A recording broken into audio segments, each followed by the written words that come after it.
56, and in the case of S.R. Bommai versus the Constitution of India, dissolving of assemblies was something which both sides have objected and both sides have done it.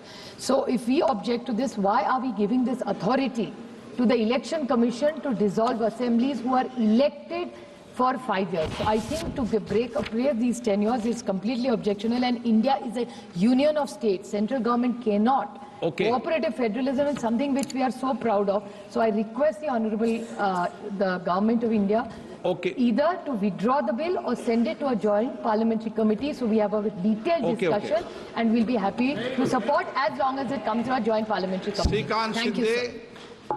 संक्षिप्त में बोलना श्रीकांत जी, सब संक्षिप्त में बोलो भाई। धन्यवाद अध्यक्ष जी। आज मैं अपनी पार्टी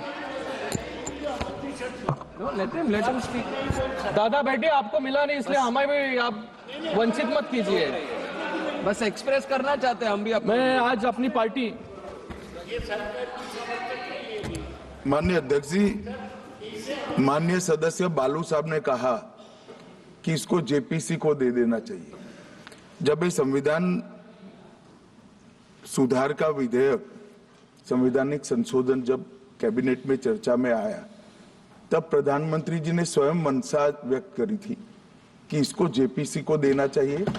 इस पर विस्तृत चर्चा सभी स्तर पर होनी चाहिए। इसलिए मुझे लगता है कि इसमें सदन का ज्यादा समय जाया करे बगैर, अगर मंत्री जी कहते हैं कि इसको जेपीसी को सौंपने के लिए वो तैयार है, तो जेपीसी में सारी चर्चा होगी, और जब जेपीसी के रिपोर्ट के आधार पर कैबिनेट इसको पारित करेगी तब भी फिर से चर्चा होनी है। तो मैं मानता हूं कि माननीय मंत्री जी अगर जेपीसी में रखने की इच्छा व्यक्त करते हैं तो यहीं पर एक चीज समाप्त हो जाएगी।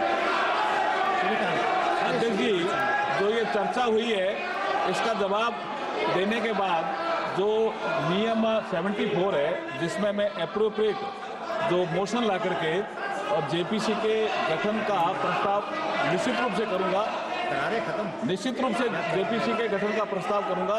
रूल 74 के तहत जेपीसी के गठन का प्रस्ताव है और सरकार की इच्छा भी है। श्रीकांत शिंदे जी, संक्षिप्त में मैं सबको बोलने का मौका दूंगा, लेकिन एक मिनट में अपनी बात करें, विषय पर समाप्त कर दे। आपके दल के लोगों ने डिटेल बोल दिया। श्रीकांत शिंदे जी, आज मैं अपनी पार्टी शिवसेना की तरफ से 129 कॉन्स्टिट्यूशन